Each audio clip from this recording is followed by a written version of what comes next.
Bismillahirrahmanirrahim. Alhamdulillah. Assalatu vassalamu ala rasulillah. Amma ba'd. Assalomu alaykum hurmatli jamoat.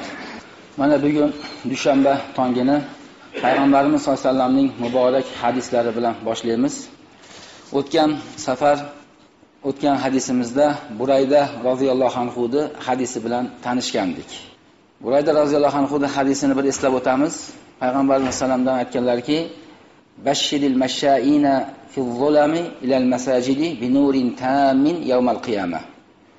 Qorong'ilarda masjidlarga keladiganlarga qiyomat kunida beriladigan to'liq nur bilan bashorat bering degandi. Bu hadisni takrorlashimiz kelasi darslarimizda o'tgan hadislarni sizlardan so'raymiz. Shuning uchun hadislarni diqqat bilan eshitishga va buni zehningizda saqlab qolishga harakat qilinglar. Bugungi o'tadigan hadisimiz Abu Hurayra radhiyallohu anhudan. Bismillahirrohmanirrohim. Kalimatani khafifatani alal lisani, saqilatani fil mizani, habibatani ilar rahmani, subhanallohi va bihamdihi, subhanallohul azim. Abu Hurayra roziyallohu anhu rivoyat qilgan ushbu hadisda Rasululloh sollallohu alayhi vasallam marhamat qilyaptiki, ikkita kalima bor. Bu kalimalar tilga yengil, mezonda og'ir botadigan va Rahmonga eng mahbub bo'lgan kalimadir. Bu subhanallohi va bihamdihi va subhanallohul azim degan kalima. Hadisni sharhlashdan oldin odatimizga ko'ra shu bizga hadisni rivoyat qilgan sahobiy haqida qisqacha ma'lumot. Hadisni Abu Hurayra roziyallohu anhu bizga aytayapti. Abu Hurayra kim? Payg'ambarimiz sollallohu alayhi vasallamning eng ko'p hadis rivoyat qilgan sahobasi. Abu Hurayra roziyallohu anhu ismlari haqida ixtilof bor. Tarixchilar aytadiki, Abu Hurayraning ismi Abdushams bo'lgan deydi. Ya'ni jahiliyatda Abdushams, quyoshni quli degani. Keyin islomga kirgandan keyin Rasululloh sallallohu alayhi vasallam o'zgartirib Abdurrahmon deb ism qo'yib qo'ygan. Abdurrahmon.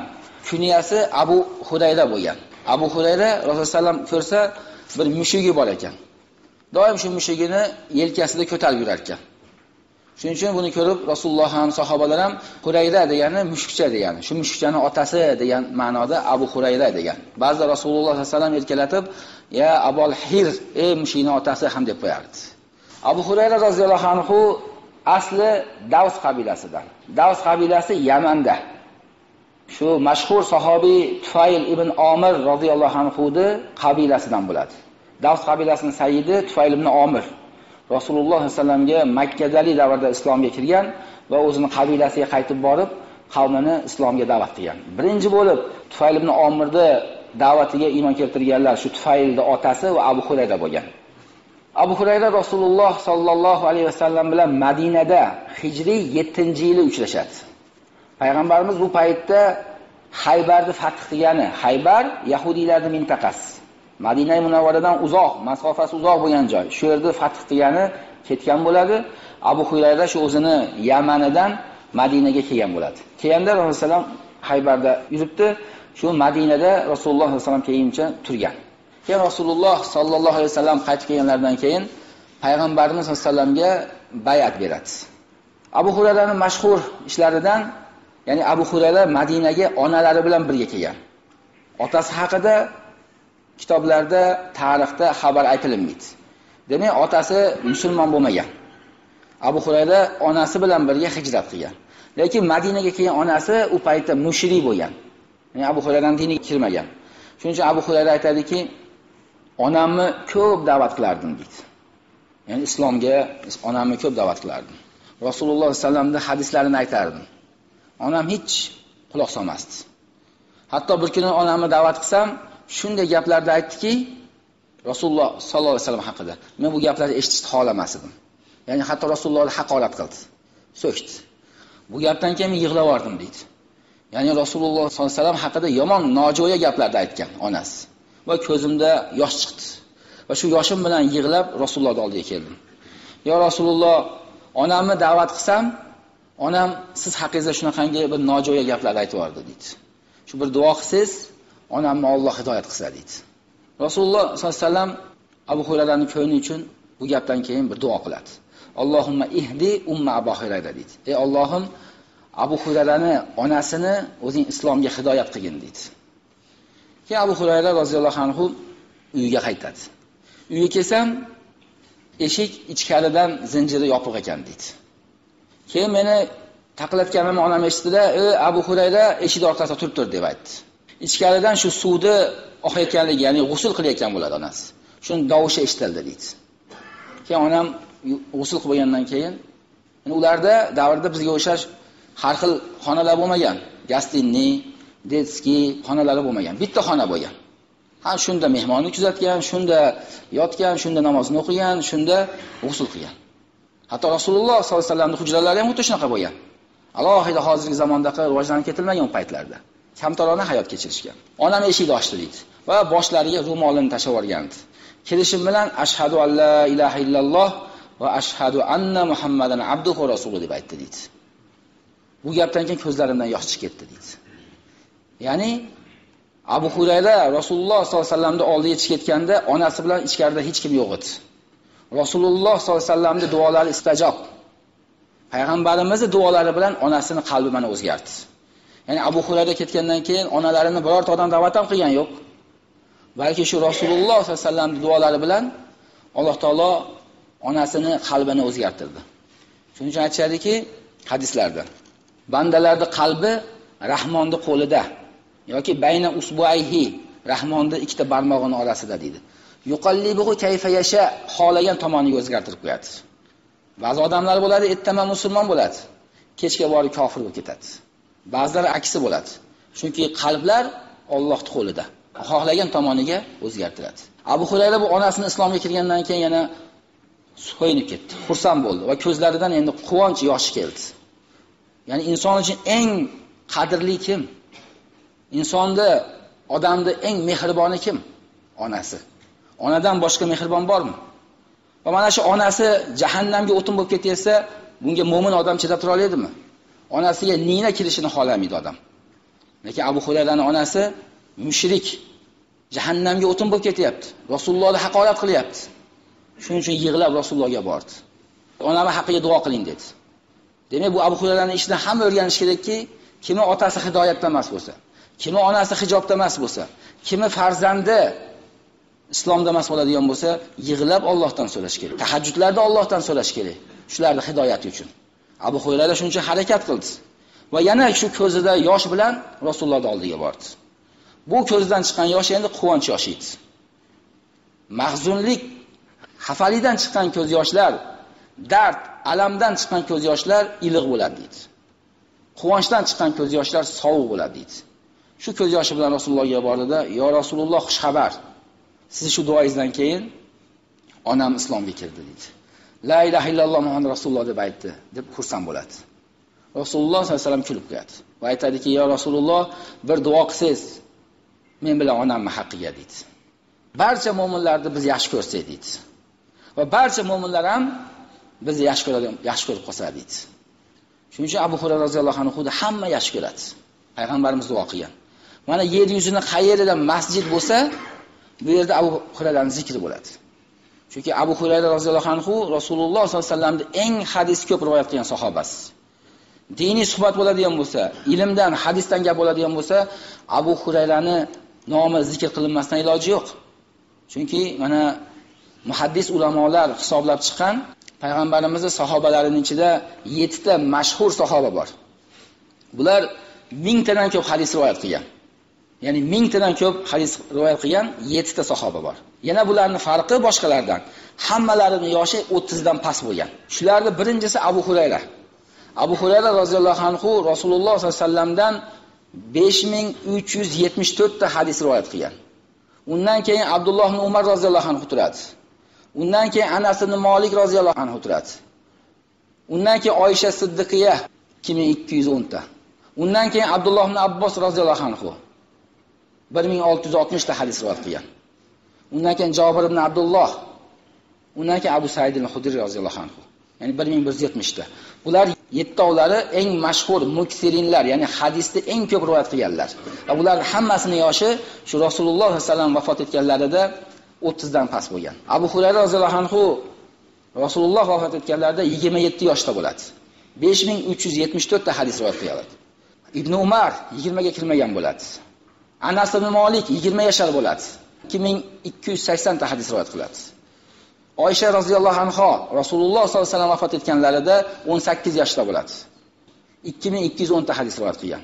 Bularning ichida 8-inchisi Abdulloh ibn Mas'ud roziyallohu anhu deb aytishadi. Bu kishi ham 900 taga yaqin rivoyat qilgan, lekin yoshlari 40 ga yaqinlashib qolgan edi. Hozirgi aytgan 7 tamizning yoshi 17, 20, 25, 27 yashar bo'ladi. Oysha onamiz 18 yoshda bo'ladi. Shu bilan bularning farqi. Hammalari 1000 tadan ko'p rivoyat qilgan. Bu hadisda shu Abu Hurayra roziyallohu anhu aytayapti. Abu Hurayra roziyallohu anhu Rasululloh sollallohu alayhi vasallam bilan bor yo'g'i 3 yil birga bo'lgan. Chunki Haybar jangi 7-yil bo'ldi. Haybarda Abu Hurayra keldi. Payg'ambarimiz sollallohu alayhi vasallam 10-yilda keyin 11-yilda vafot etdilar. 3,5 yilga yaqin birga bo'ldi va juda ko'p ilmni, katta ilmni bizga orqasidan tashlab ketdi. Chunki doim Rasululloh bilan birga bo'lardi. Va bu sahobiy Hijriy 58-yili Madina Munavvarada vafot etgan, yoshlari 78 da bo'lgan, Baqi qabristoniga dafn qilingan. Shu sahobadan aytilyaptiki, kalimatani khafifatani alal lisani, saqilatani fil mizani, habibatani ilar rahmani, subhanallohi va bihamdihi, subhanallohul azim deyapti. Tilga yengil bo'lgan, mezonga og'ir botadigan va Rahmonga suyukli bo'lgan kalima subhanallohi va bihamdihi, subhanallohul azim. Ya'ni kalimatani khafifatani deyapti. Bu hadis muttafaqun alayh. Buxoriyda ham bor, Muslimda ham bor. Buxoriy o'zini Sahihul Buxoriysida 3 ta joyda keltirgan va Sahihul Buxoriy kitobidagi eng oxirgi hadis ham shu hadis. Tilga yengil bo'lgan kalima. Ya'ni biz takrorlab aytishligimiz uchun bizdan bir mashaqqat talab qilinayotgan yo'q. Tahorat bo'lishi ham shart emas ekan bu kalimani aytishlik uchun. Pul ham sarflanayotgan yo'q. O'tirib ham, yotganda ham, yurganda ham takror ayta olamiz. Subhanalloh va bihamdihi, subhanallohul azim deb. Tilga yengil bo'lgan kalima. Oshiqcha bir yuk, mashaqqat, bir narsa talab qilinmaydi.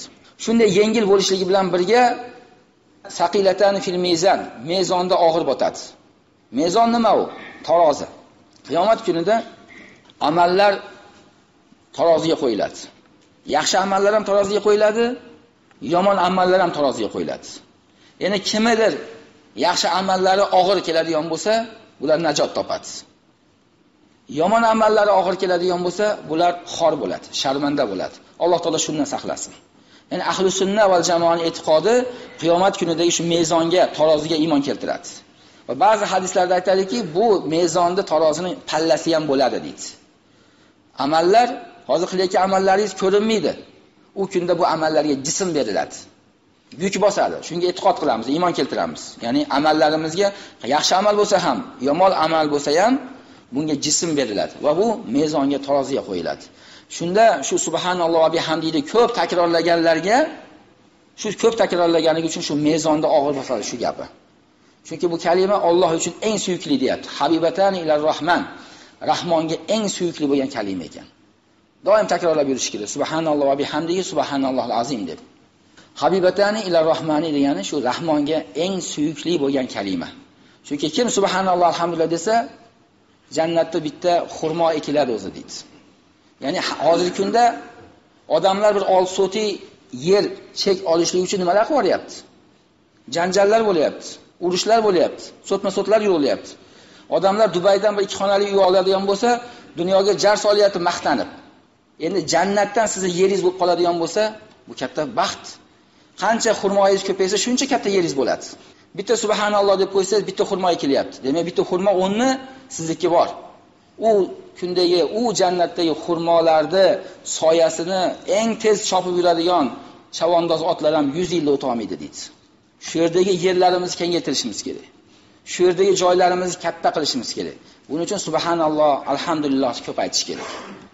Subhanalloh degani nima degani? Subhanalloh degani Allohni ayb va nuqsonlardan poklayman degani. Alloh taoloning zotiga noloyiq bo'lgan so'zlarni aytmayman degani. Va bihamdihi, o'ziga hamdlar aytaman degani. Menga bergan ne'matlariga hamdlar aytaman. Menga bergan ne'matlariga shukr qilaman degani. Shuning uchun doim bu kalimalar og'zimizdan tushmasligi kerak. Takror aytish kerak. Chunki bu so'zlar takror aytib, tillar shunga o'rganiladigan bo'lsa, insonni joni chiqayotgan paytda ham shu kalimalar tilga keladi. Chunki Rasululloh sollallohu alayhi vasallamdan hadisda keladiki, kimi oxirgi gaplari, ya'ni jon chiqayotgan paytda la ilaha illalloh bo'ladigan bo'lsa, jannatga kiradi deydi. Buni hamma men aytaman deyveradi. Lekin u paytda inna sakaratul maut, o'limda jonda sug'urilayotganda, jon chiqayotgandagi og'riq u gaplarni tilga kelishidan to'sib qo'yadi. Agar uni dunyoda takrorlab aytmaydigan bo'lsa. Chunki u yerda jon chiqayotganda, malakul mavtni ko'rganda inson dahshatga tushib ketadi. Chunki badanida og'riq bo'ladi. Uni o'zi biladi. Rasululloh bu haqida hadislarda aytgan. Ya'ni jon sug'urilishi o'ziga yarasha azob. Hatto payg'ambarlarga buni og'rig'i qattiq bo'lgan. Shuning uchun insonning xayoliga, insonning tiliga bunaqa kalimalar kelishi qiyin bo'ladi agar dunyoda takrorlanmaydigan bo'lsa. O'lim chiqayotgan paytda insonda har xil xayoli kelar ekan. His qilyapti o'lishini. Ya'ni shu darhol fikr keladi. Butun narsasi qolib ketyapti. To'plagan mol dunyosi qolib ketyapti. Uylari, joylari, bola chaqalari qolib ketyapti. Og'riqdan tashqari. Shularni eslab ham, xayoliga kelib ham bu kalimalar kelmaydi. Endi takrorlab aytadigan bo'lsa bu kalimalarni keladi deydi. Shuning uchun aytishadiki, bu dunyoda qaysi so'zni ko'proq takrorlagan bo'lsa, o'layotgan paytda ham shu kalimalar tilga keladi deydi. Shu dunyoda faqat so'kinib, og'zi beposhna o'tgan bo'lsa, jon chiqayotganda ham tiliga shu gaplar keladi deydi. La'natlab o'tgan bo'lsa odamlarni shu oxirgi paytda ham og'zidan faqat la'nat tushmaydi deydi. Mana eshitganmiz, aytishadi-yu. Bir odam bo'lgan ekan shu bozorda, oldingi zamonda. 30 yil, 40 yil oldin ko'kat sotar ekan. Kashnoch, ukrop shunga o'xshash narsalar. Tinimsiz 1 so'mga 2 ta, 1 so'mga 2 ta, 1 so'mga 2 ta deb turar ekan. Jon chiqayotganda ham 1 so'mga 2 ta deb jon chiqayotgan ekan. Chunki shu so'zda shu kalimani ko'p ishlatgan u. Bir usta bo'lgan ekan deydi. Nihoyatda chaqqoq usta ekan. Devor uradigan, devorkash. Shogirdlarini ham tindirmaydi ekan. Loy g'ish deb turar ekan. Jon chiqayotganda ham loy g'ish deb joni chiqib ketgan ekan. Shuning uchun mo'min odamlar so'ziga e'tibor berish kerak. Ko'proq shu Allohning zikrini aytish kerak. La ilaha illallohni ko'p aytish kerak. Subhanallohni ko'p aytish kerak. Alhamdulillohni ko'p aytish kerak. Shunda o'lgan chog'ida ham shu kalimalar og'zidan takror aytiladi deydi. Uzoq yillar azon aytgan odamlarni ko'rganmiz. Mana hozir WhatsApp boshqa narsalar chiqib ketdi. Jon shaykanlarni ham olib qo'yishyapti. 30 yil, 40 yil azon aytgan odamlar bor ekan masjidda. Jon chiqayotganda ham azon aytib jon chiqyapti. Chunki bu azonni ular juda ko'p aytgan hayotida va ixlos bilan aytgan. Shuning uchun oxirgi kalimalar ham Allohni ulug'lashlik bilan, Alloh akbar bilan ketyapti. La ilaha illalloh bilan ketyapti. Alloh subhanahu va taolo barchalarimizni oxirgi nafaslarimizni shu la ilaha illallohda qilsin. Subhanalloh va bihamdihi da qilsin. Bugungi hadisimiz shu Abu Hurayra roziyallohu anhu dan bir duo qilamiz. Allohumma ahsin aqibatana fil umuri kulliha va ajirna min hizzid dunya va min azabil axirah. Alloh subhanahu va taolo hayotlarimizni shu payg'ambarimiz sollallohu alayhi vasallamning hadislariga muvofiq o'tkazishlikka muvaffaq qilsin. Bir rahmat.